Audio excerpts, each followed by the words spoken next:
Mari bekerja bersama, lakukanlah tugasmu sambil berdoa, carilah jiwa satu persatu, menantang dunia bagi Kristus.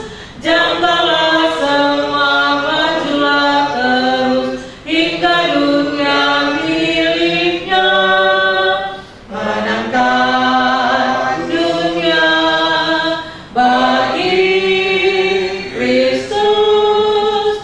Tariklah jiwa satu di dunia jadi miliknya. Tuhan Bapa dalam surga, kami bersyukur di pagi hari ini oleh karena Tuhan baik kepada kami. Setiap detik kehidupan kami semuanya ada dalam lindungan, pimpinan dan berkat. Oleh karena itu Tuhan, terimalah sembah sujud hormat kami kepadamu. Engkau layak kami puji, kami sembah, kami muliakan sampai selama-lamanya. Tuhan, kami akan merenungkan sebagian dari firman-Mu. Kiranya Tuhan menolong kami untuk mengerti sabda-Mu, dan oleh kuasa-Mu kami hidup sesuai dengan kehendak-Mu.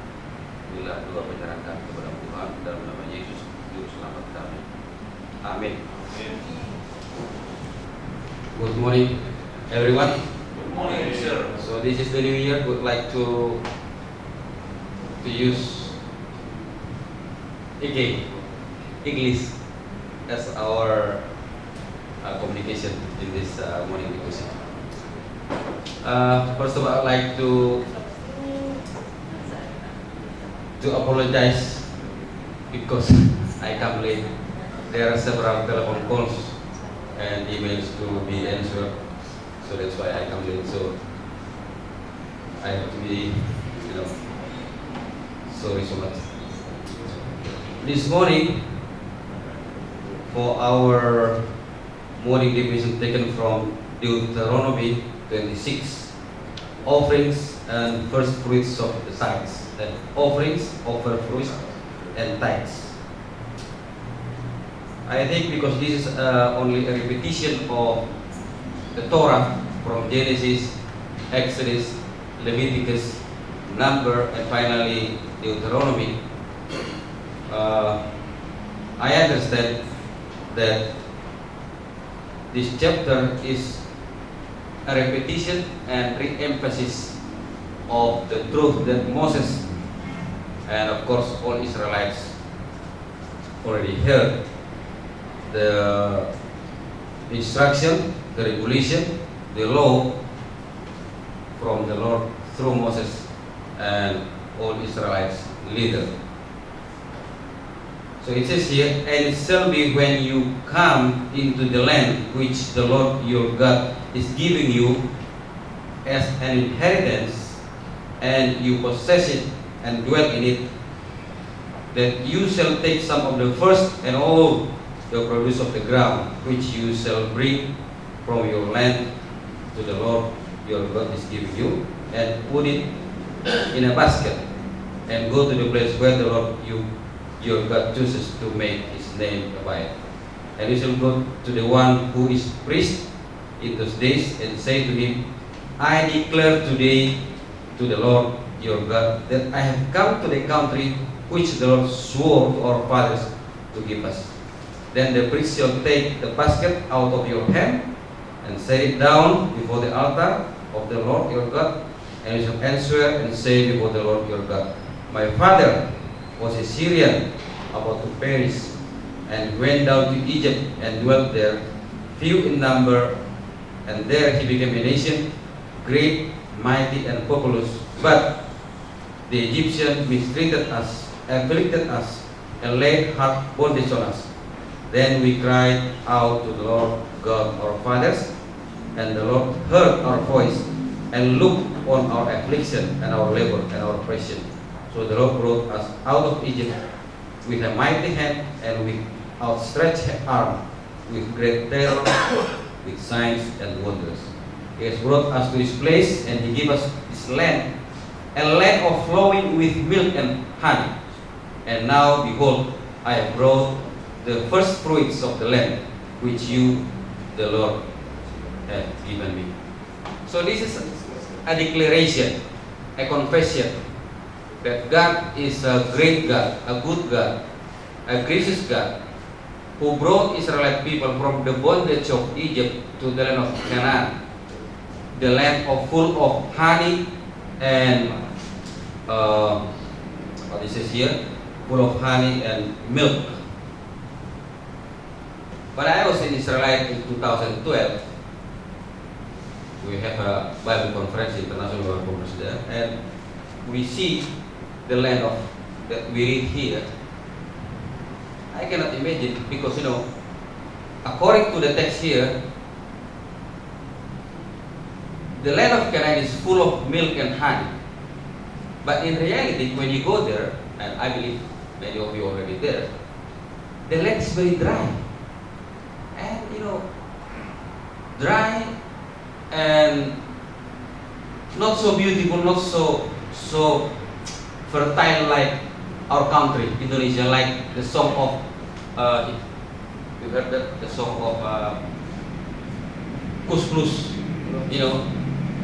Kus Plus says in their song, when they throw out the stick of cassava tree, it will become grow.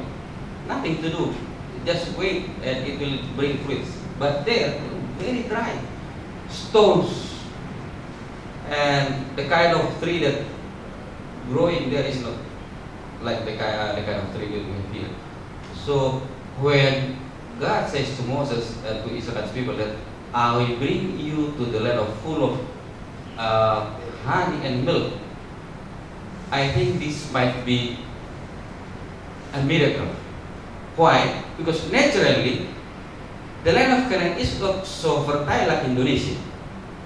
But when God, accept and love a group of people and bring them to a new land, the land of Canaan actually is not as fertile as Indonesia, but the real difference of this kind of land is because of God, not because of the land itself. So God made different when He loved the people of Israel. Even though the land is barren, dry, is not as good as Indonesian country, but when God gives them blessing, early rain and the later rain, then they are rich, they are full, they are very prosper. Because of what? Because it is God. Because when we read the book of prophets, or even in the Torah, Old Testament, like the book of Judges, when the people, do not face God, or they try to hide or go out from the presence of the Lord, the same land, the same condition, the same climate, but they will become poor. So the secret of their prosperous life is not the land, but God Himself. So what lesson do I could take from this reading? We have to declare, I declare long time ago, I was a slave, but because God is good, He bring our ancestor out of Egypt, the land of slavery, to this land. So now I declare, it is because God who do great things for us, then we occupy, when we have the land, and we have many blessings here. When we apply this kind of text to ourselves, because we ourselves do not possess any land anymore, especially when we are mission worker, no more land. Me myself, I do not possess the land from my father, from my parents, because they say no more land, because all we had, we spent for your tuition and school, so no more land. Your land is your education.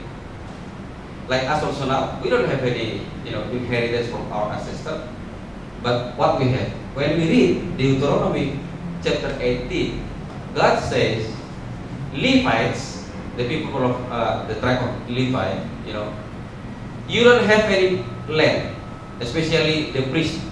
But what God says, I myself your inheritance. Not the land, not the cities, not the income, but I myself is your inheritance. What it means? Our richness is not related to material things, but our richness is related to relationship. That is our relation with our Heavenly Father.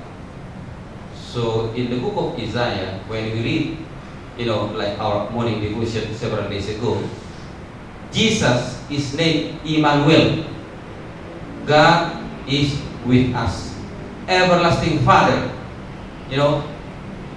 His name is Everlasting Father. The symbol of government is in his shoulder. He is God incarnate to become human. So the real richness of our Christian life is not material possession like the land, car, house, or maybe cash or credit card or money in the bank. But the real richness of our Christian life is because God says, I myself is your inheritance.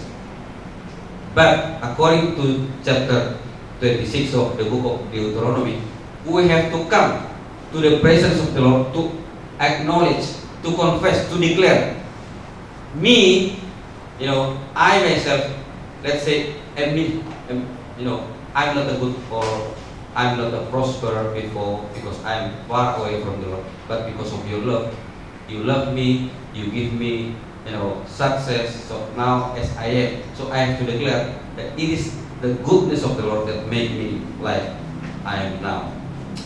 Then talk about tithes. I believe you read this chapter. We don't have enough time to read all these verses. I read this. Every Israelite people, they have to bring the first fruit and also tithes to the Lord, wherever the place chosen by God through the leaders of Sinai. And to my surprise, the tithes, instead of wholly given to the priest or to the Levite, they eat together. So the people eat with the priest, with the Levites, and also even the alien, stranger, with children who are fatherless or motherless. When we compare now to our church, when we say, how could this text says that the tithes can be distributed other than priest or pastor or mission conference? Then we try to search the reason why. It is only the first time they occupy the land, not regularly every year. So when they arrive in the land of Canaan, the first 3 years they gather their tithes and first fruit, and then they give it to the priest and also Levites, and then the rest of that they can use it, they can eat together with happiness in the face of the Lord because of the blessing. So it is not a regular every year. The tithes and offerings they distribute like to alliance, strangers, or other people. So regularly it is belong to the priest, it is belong to the Levites. But only the first 3 years they gather together and they have a very happy fiesta. So sometimes when the people read this Deuteronomy 26, they ask, how do you say that the tithes already bring to the conference or to the church? While we read here, the tithes and also offerings distributed, priests, Levites, alien, stranger, and all kind of people who cannot support themselves, poor people. So when we read this, it is only the first 3 years when they arrive in the land of Canaan, but not regularly, not permanently, not until today. So the tithes and offerings in our church, it is according to the Bible. So when there is a question in the church, why don't we distribute the tithes and offerings to the fatherless, to the widow, to alien? No. It is only the first prayer. Read it carefully. I read it myself. But the most important thing here is all possession we have, all the blessing we have, it is not because of our strength. It is not because of our capability, but it is because the blessing of the Lord. Because we in the past time is a slave. Like Israel's people, they are slave in Egypt. Only by the grace of the Lord they could be, comes out from the Egypt. The same thing with us. Only because of the grace of the Lord that we comes out from our sinful condition. So regulation, laws, whatever it says, it is given only after we are saved to the grace of God. Amen, saudara? Yeah. We cannot do anything good except God already take us out from slavery, from sin. Because according to Paul in Ephesians 2, verse 8 and 9, we are saved by grace through faith in Jesus Christ. And then in the verse 10, we are created in Christ to do a good thing. So salvation first, then comes obedience. Salvation comes first, then our doing of obeying the law. Like Israel people, they cannot obey, they cannot do anything good, they cannot obey the rule or the 10 commandments unless God bring them out from Egypt. So grace first and then obedience. By the grace of God, Yahweh Elohim, the people of Israelites came out by the mighty hand of the Lord, and then God gave them the rule. So never God gave rule first to become saved, but salvation first, then obedience. The same also in our Christian life. Unless we understand it is because of the grace of the Lord in our life, it is very difficult to follow God's commandment, to follow God's rule, to follow whatever the good. It is only by grace. When we realize the goodness of the Lord, I am a poor people, I am Jahorner from Pematang Pasir. I never used clothes until the 4th year of my life. But God, by His goodness, by His good plan, He brought me from Pematang Pasir to Bedage, from Bedage to Serampa, from Serampa to Siantar, from Siantar, to Pangkatan, because I was a teacher at the time for 1 year. From Pangkatan to Jakarta, from Jakarta to Bandung. Then I was graduated. It is because of the Lord, He leads me to Sibolga, then to Duren, then to Bandung, and finally here. It is not because of my capability. It is because of the grace of the Lord. So it is because of the grace. Then I realize God is so good all the time. Then my heart is full of thanks, and I will do His command. So grace will give us different in our life. Unless we understand and we accept the grace of the Lord, it is very difficult to follow the rule, to follow God's commandment, to follow whatever God asks in our life. So Israel people, it's because the mighty hand of the Lord brought them out of slavery of Egypt. And then finally they occupied the land full of honey and milk, very fertile, not because of the land itself, but because God gave them blessing. If you follow the Lord your God with all your heart, you do not, go to the right and to the left, then I will bless you. I will bless you in your house. I will bless you in your land. I will bless you in your field. I will bless you all in your journey. And then your mouth will, will declare, will say that God is good all the time. The same also in our family. It is very difficult to ask our children obey the rule in our home unless they realize that we are a good parents, unless they realize that we do a very great things to their life. So, very short the chapter of Deuteronomy 26 will give us different in our life. Let us meditate, let us remember, let us always thank to the Lord because the great thing is that for us, in us, and through us. It is our prayer for today. Amen.